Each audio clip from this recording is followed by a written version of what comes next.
बरं, आरेमधल्या सगळ्या वाघांचं संरक्षण आदित्य ठाकरे यांनी केलेलं आहे, ते जंगलातच आहेत. मग गोरेगावला कोण चाललंय?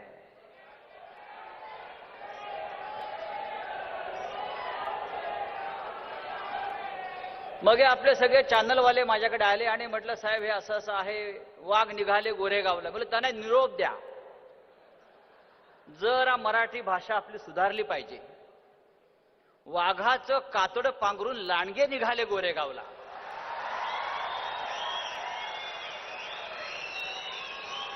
वाघ कसे काय याचे? सगळे वाघ महाराष्ट्राच्या कानाकोपऱ्यातून, देशातून, मला उत्तर प्रदेश, बिहार, मणिपूर, छत्तीसगड, दिल्ली, चांद्यापासून बांद्यापर्यंत सगळे वाघ इथे उपस्थित आहेत.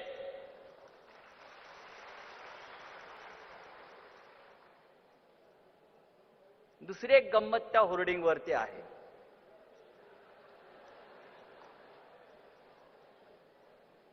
शिवसेनेचा, त्यांच्या शिवसेनेचा 59वा वर्धापन दिन. म्हणजे शिवसेनेच्या जन्माआधी यांची शिवसेना. साले, तुम्हाला शिवसेनेच्या जन्माची तारीख माहित नाही आणि शिवसेनेवर दावा सांगायला निघालाय. त्या इलेक्शन कमिशनला खोके देऊन तारीख घेतली काही?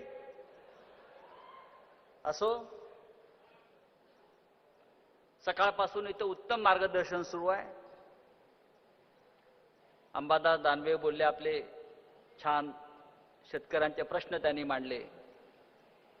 साईनाथ दुर्गे यांनी एक फार चांगला विषय मांडला. सुभाष देसाईंनी विकास कामासंदर्भात विषय मांडला. मगाशी आपण आदित्य ठाकरे यांनी मुंबईचा एक संपूर्ण रोडमॅपच आपल्या समोर ठेवला. कशी लूट चाललेली आहे. लूट, दुसरा शब्द नाही. महाराष्ट्रात लूट, मुंबईत लूट, देशात लूट. त्या लुटीच्या कथा ऐकून मला 2 ओळी सुचल्या. अजून मला त्या ओळी बोलायच्यात, हसू नका. 2 मस्ताने चले जिंदगी बनाने, 2 मस्ताने चले जिंदगी बनाने, चुना लगा के पूरे देश डुबाने.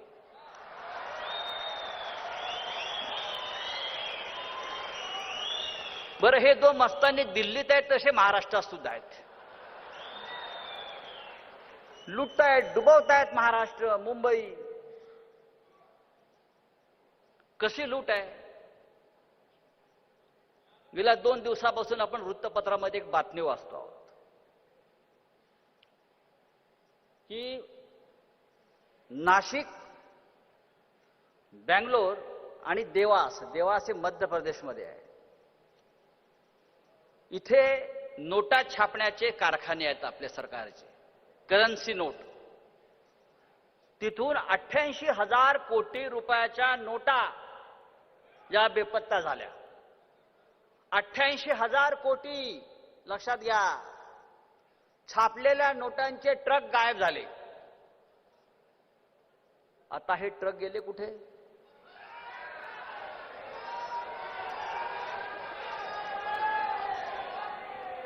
बरोबर बोलताय तुम्ही. 88,000 कोटी रुपये नाशिक, देवास आणि बँगलोर या 3 नोटा छापणाऱ्या आपल्या कारखान्यातून 88,000 कोटी रुपये गायब होतात.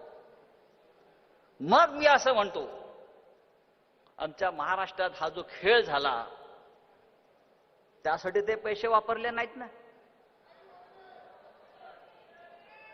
आणि आजही जो खेळ चालू आहे, याला फोड, त्याला फोड, त्याला फोड.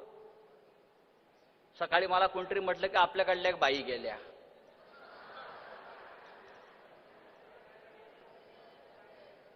त्या बाईंना घाई फार होती, मला माहिती आहे. त्या आल्याही घाईघाईत, गेल्याही घाईघाईत.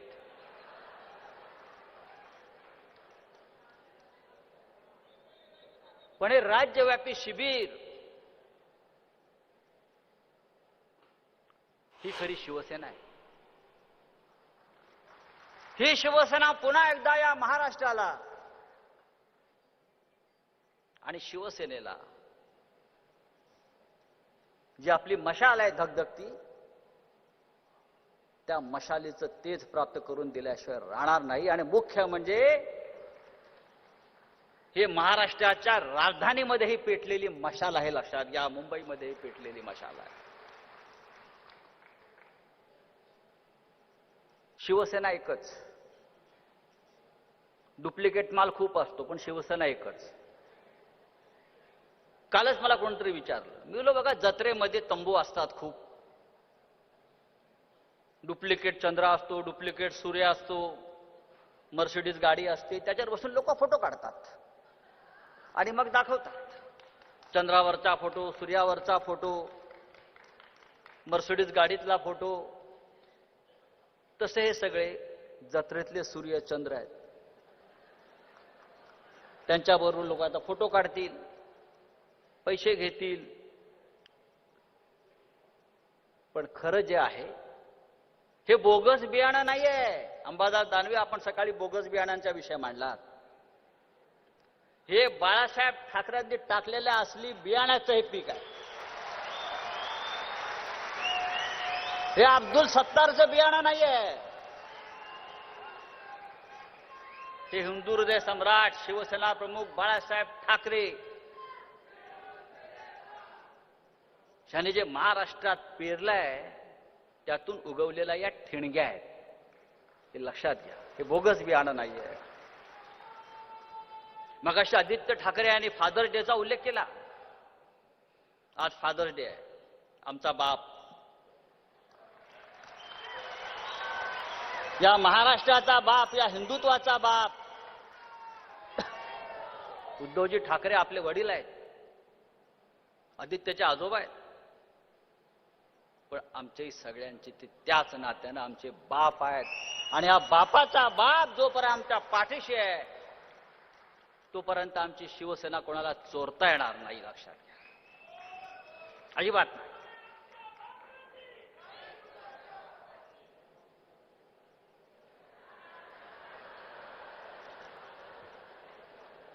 सध्या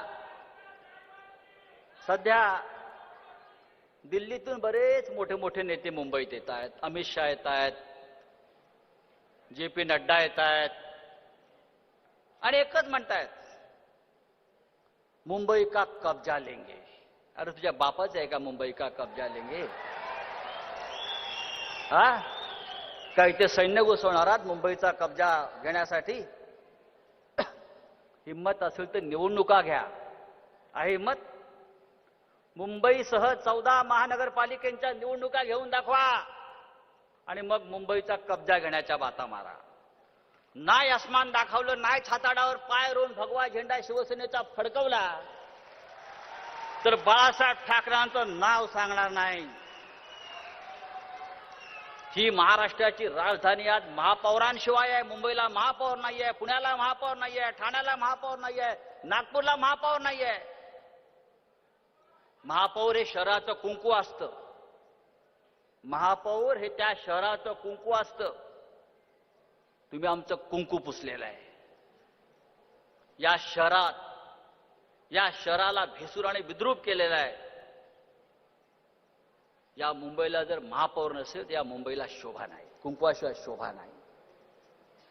ही मुंबई का फक्त आपल्या लुटीसाठी आम्ही दिलेली आहे? आमचं भांडण काय नरेंद्र मोदी, अमित शहा यांच्याशी वैयक्तिक भांडण असण्याचं कारण नाही. आमचं भांडण या महाराष्ट्र द्रोह्यांशी आहे, ज्यांनी या महाराष्ट्र विकण्यासाठी, ही मुंबई विकण्यासाठी सध्याची पराकाष्ठा सुरू केलेली आहे. त्यासाठीही आमचं भांडण आहे. या मुंबईतून प्रत्येक गोष्ट बाहेर नेली जाते. मगाशी आपण ऐकलं असेल, अनेक मोठे मोठे उद्योग नेले. वेदांत फॉक्सकॉन नेला, ड्रग्स पार्क नेलं, इंटरनॅशनल फायनान्स सेंटर नेलं आणि त्याहीपेक्षा महत्वाचं मुंबईची ओळख असलेलं क्रिकेट सुद्धा आता मुंबईच्या बाहेर नेलं जात आहे, गुजरातला. मुंबई ही देशातली क्रिकेटची पंढरी आहे. पण क्रिकेटचे सगळे इव्हेंट कुठे गेले मिलिंद नार्वेकर? ते क्रिकेटच्या बोर्डावर आहेत ना मुंबईच्या. पहा तुम्ही गेल्या काही वर्षामध्ये क्रिकेटचं सगळ्यात मोठं स्टेडियम अहमदाबादला केलं, कारण मुंबईत मधला क्रिकेटचं महत्व कमी व्हावं. क्रिकेट हा या मुंबईला, महाराष्ट्राला एक रोजगार देणारा फार मोठा व्यवसाय आहे, खेळ आहे. पण गेल्या काही वर्षापासून क्रिकेट हे गुजरातमध्ये सरकवलेलं आहे.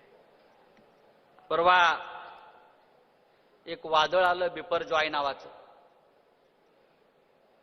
मोदीला वाटलं मोठा प्रकल्प आहे तो, गुजरातकडे वळवला.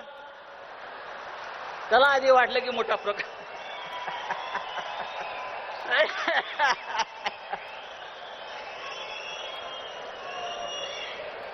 त्यांना वाटलं बिपरजॉय नावाचा एक प्रकल्प येतो इकडे. मोदी शाना वाटलं, वळवला गुजरातकडे, केलं नुकसान.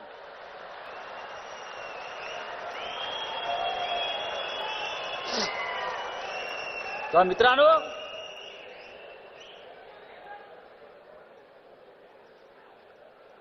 सध्या महाराष्ट्रामध्ये भावी मुख्यमंत्र्यांचं फार पीक आलं. उद्धवजी, पाहावं तिकडे भावी मुख्यमंत्री, पाहावं तिकडे भावी मुख्यमंत्री. आपण महाविकास आघाडीमध्ये आहोत, राहू जोपर्यंत आपली इच्छा आहे तोपर्यंत. हे काय आमच्या इच्छेवर नाहीये, ते राजकारण आहे. पण आपण पाहतोय भावी मुख्यमंत्री, भावी मुख्यमंत्री. अरे बाबानो, अजूनही विद्यमान मुख्यमंत्री समोर बसलेले आहेत. सरकार घटनाबाह्य ठरवल्यावर, सर्वोच्च न्यायालयाने सरकार घटनाबाह्य ठरवलेलं आहे, बेकायदेशीर ठरवलं आहे. अनिल परब बरोबर ना? हे सरकार अपात्र ठरवलेलं आहे. चंद्रचूड यांनी स्पष्ट सांगितलं, माननीय उद्धव ठाकरे यांनी मुख्यमंत्री पदाचा राजीनामा दिला नसता तर आम्ही त्यांना पुनर्प्रस्थापित करू शकलो असतो. बरोबर ना? याचा अर्थ काय आहे? याचा अर्थ स्पष्ट आहे. नैतिकतेच्या मुद्द्यावर त्यांनी राजीनामा दिला आपल्या मुख्यमंत्र्यांनी, उद्धवजींनी. जर त्यांनी सत्तेला चिटकून बसण्याचा मोह ठेवला असता तर आज ते परत मुख्यमंत्री असते. हे सर्वोच्च न्यायालयानं सांगितलंय. मी मानतो, महाराष्ट्र मानतो, ते आज मुख्यमंत्री आहेत आणि फक्त निर्णय घ्यायचा आहे त्या महाराष्ट्र सरकार. अरे हे सरकार बेकायदेशीरच आहे. आपण सगळे बरेचसे इथे घटना तज्ज्ञ आहेत, कायदा तज्ज्ञ आहेत. मी नाहीये. आम्ही कायदा तोडणारे लोक आहोत. आम्ही लॉ ब्रेकर्स आहोत आणि आम्हाला त्याचा अभिमान आहे. बाळासाहेब ठाकरेंनी निर्माण केलेली पिढी अशीच होती. कायदा वगैरे नंतर गेला चुलीत. पण जो काही माझ्यासारख्या माणसाला सुद्धा कायदा कळतो, जो निकाल कळतो, तो एवढा स्पष्ट आहे की सरकार काय आहे हे अनेकांनी स्पष्ट केलं. अनिल परब सांगतात, उद्धवजी सांगतील, अन्य वकील सांगतील. सरकारनं, न्यायालयानं स्पष्ट सांगितलं की एकनाथ शिंदे यांची गटनेतेपदी झालेली निवड ही बेकायदेशीर आहे. सांगितले की नाही? भरत गोगावले याची प्रतोदपदी झालेली निवड बेकायदेशीर असून सुनील प्रभू यांची निवड कायदेशीर आहे. सांगितलंय ना? तो जो गव्हर्नर होता होशियारी, त्याने केलेली प्रत्येक कारवाई बेकायदेशीर आहे. सांगितलंय ना?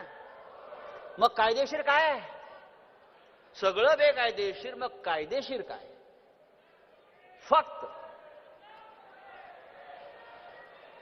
एक लक्षात घ्या, याचा स्पष्ट अर्थ आहे हे सरकार बेकायदेशीर आहे. हे सरकार बेकायदेशीर आहे.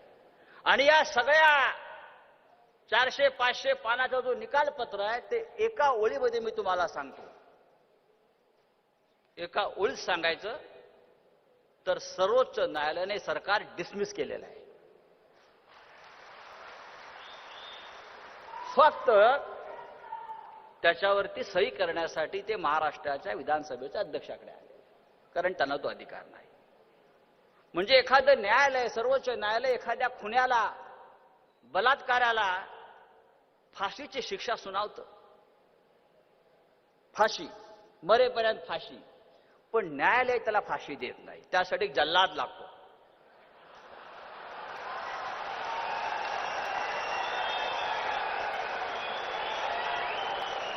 बरोबर ना? न्यायालय फाशीची शिक्षा सुनावतं.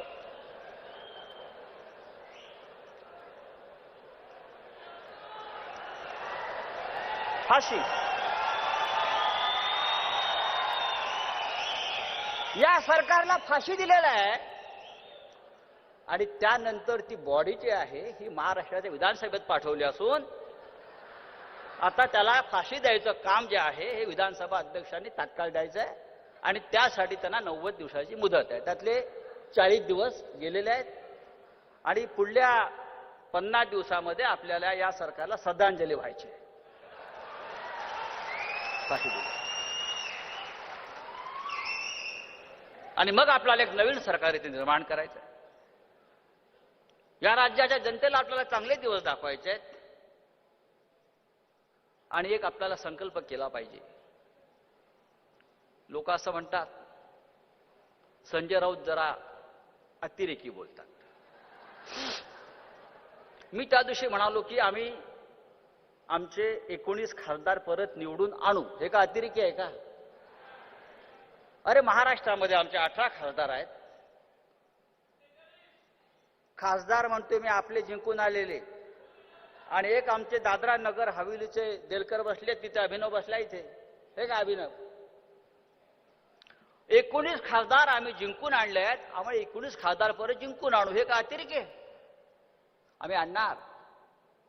आमचा आकडा कायम असेल लोकसभेतला. आम्ही असं म्हणतो या महाराष्ट्रावर स्वबळावर भगवा झेंडा फडकलाच पाहिजे. आम्ही ते तयारी करू. स्वबळावर ते आम्ही 145 आमदार निवडून आणू. अरे आमची इच्छा आहे, आमचा पक्ष आहे, आमचे कार्यकर्ते आहेत. महाराष्ट्राच्या कानाकोपऱ्यामध्ये हे सगळं तुफान आलेलं आहे. मुंबई महानगरपालिका आम्ही जिंकू. हा का अतिरेकीपणा झाला? हे आमचं हृदय बोलतंय, जळतंय आमचं हृदय म्हणून मी बोलतो. ज्याचं जळतं त्याला कळतं तोच बोलतो. हा अपमान जो महाराष्ट्र शिवसेनेचा झालेला आहे, केलेला आहे बाळासाहेब ठाकरेंचा, तो आता आम्ही सहन करायचा. सूड घेऊ आम्ही.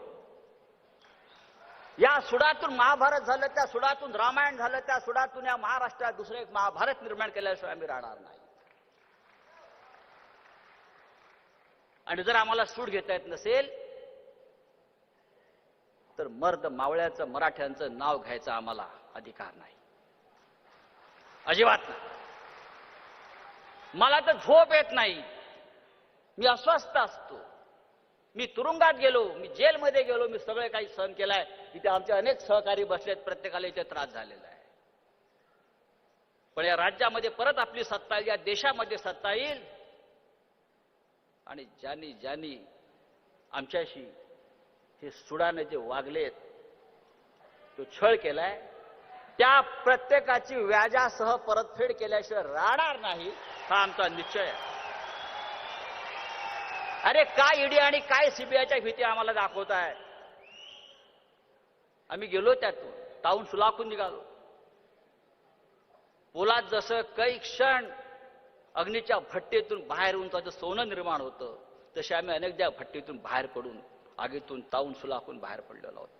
त्यातून ही शिवसेना निर्माण झालेली आहे. मी एकटा नाही, आजची शिवसेना. मागच्या 14 वर्षामध्ये आपण पाहिला असेल, मी नेहमी आकडे पाहतो, मला फार या विषयावर बोलायचं नाही. ईडी, सीबीआय, इन्कम टॅक्स यांनी ज्या कारवाया केल्यात त्या सगळ्या सुडाच्या कारवाया आहेत. गेल्या 10 वर्षात त्या सगळ्यात जास्त आहेत. 16,000 गुन्हे दाखल केले, 16,000, आणि फक्त आतापर्यंत 15 जणांविरुद्ध त्यांना शिक्षा ठोठावल्या किंवा त्यांच्यावर खऱ्या अर्थानं कारवाया झाल्या. फक्त 15 जणांच्या विरुद्ध. परवा तामिळनाडूचे एक मंत्री, ऊर्जा मंत्री आहेत, त्यांना अटक केली. फरफटत घेऊन गेले, बिचारे रडले. ते का आमच्यासारखे नव्हते, ते रडले. आम्ही ईडीला रडवलं. आ जाओ सामने, हम बैठे, हम शिवसैनिक है. ते तामिळनाडूचे एक मंत्री त्यांना घेऊन गेले, कोसळले, रडले. पण मला तामिळनाडूच्या मुख्यमंत्र्यांचं अभिनंदन करायचं आहे, स्टालिनचं. कालच त्यांचं एक स्टेटमेंट आलं आणि त्यांनी सांगितलंय, ईडीला सांगितलंय, आम्हाला त्रास द्याल तर याद राखा. त्यांनी ईडीला सांगितलंय आणि मोदी नाही सांगितलंय. आमच्या नादाला लागाल तर याद राखा. आम्ही जर तुमच्यावरती उलटा हल्ला केला तर तुम्हाला पळता भुई थोडी होईल. ही हिंमत पाहिजे. जे काय होईल ते होईल, सामना करू. आता आम्हाला ढाल नकोय, आम्हाला तलवार हवी आहे. No defence, attack. अरे कोण एकनाथ शिंदे, कोण कोण चाळीस? आम्हाला काय तुम्ही सांगताय? आम्ही तुमचं संपूर्ण आयुष्य जवळून पाहिलेलं आहे. तुम्ही काय आहात, तुमच्यात काय हिंमत आहे, तुमच्या मनगडात किती ताकद आहे, तुमच्या छातीमध्ये किती हवा आहे, की ताकद आहे, आम्हाला सगळं माहिती आहे. तुम्ही आमच्या नादाला लागू नका. एक सांगतो,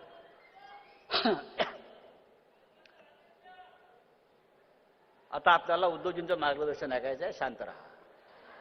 मी आवरते करतोय. कुठे आवरायचं मला माहिती आहे, कुठे थांबायचं हेही मला माहिती आहे. पाकिस्तान आपल्या बाजूचं राज्य आहे, देश आहे. पाकिस्तान मध्ये 3 ए चालतात. 3 ए पाकिस्तान चालवतात. अल्लाह, आर्मी आणि अमेरिका. अल्लाह, आर्मी आणि अमेरिका. आपला देश सुद्धा असे 3 लोक चालवतात. सीबीआय, ईडी आणि इन्कम टॅक्स. मोदी विधी सगळं झूट आहे. हे सगळं झूट आहे. हे 3 लोक चालवतात. उद्या आमच्या हातामध्ये येऊ द्या सरकार. 24 तासामध्ये मोदी, शाह, फडणवीस शिवसेनेत दाखल होतील. प्रवेश.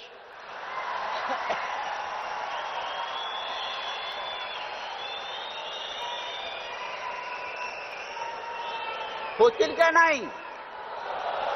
24 तास. आम्ही सकाळी सामनामध्येच बातमी वाचणार, ईडीच्या भयाने फडणवीस यांचा शिवसेना प्रवेश. आता घ्यायचं की नाही तर उद्धव साहेब ठरवतील. ते उद्धव साहेब ठरवतील.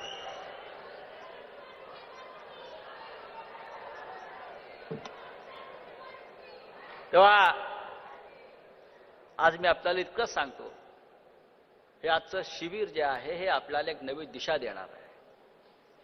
या व्यासपीठासमोर अनेक शिवसेनेचे महान संघर्ष करणाऱ्या महिला आघाडीच्या कार्यकर्त्या बसले आहेत, नेते बसले आहेत.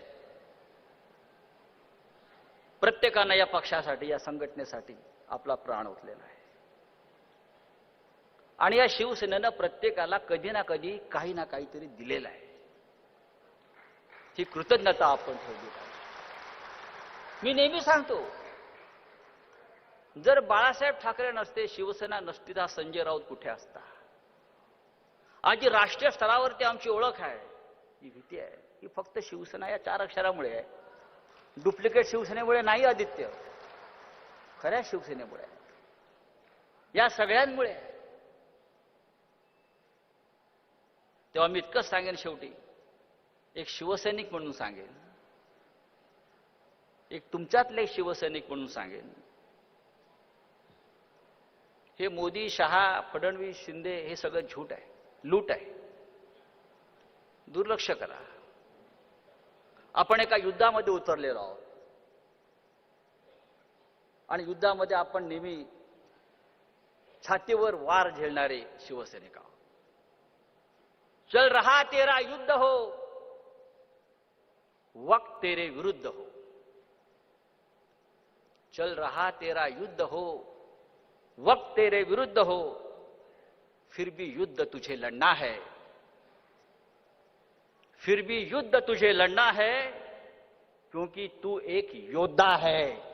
असे सगळे योद्धे आपण एकत्र आहोत आणि या योद्ध्यांनीच आपल्याला हे सगळे युद्ध एकत्र होऊन आपल्याला पुन्हा एकदा या महाराष्ट्रामध्ये, या मुंबईमध्ये आपल्या मूळ शिवसेनेचा भगवा झेंडा फडकवायचा है। ये तो हवा का झोंका है, आएगा और चला जाएगा। जो अपने थे वो सब पराये हो गए, हमने तो हवा को गले लगाया था, छोड़ दो उनको। ही खरी शिवसेना आहे। ही शिवसेना पुन्हा एकदा उद्धव ठाकरे, शिवसेना आपण सगळे एकत्र राहून हा महाराष्ट्र आपला ताब्यात ठेवू आणि 2024 साली उद्धव साहेब हा देश सुद्धा आपल्याला ताब्यात घ्यायचा आहे। जय हिंद, जय महाराष्ट्र।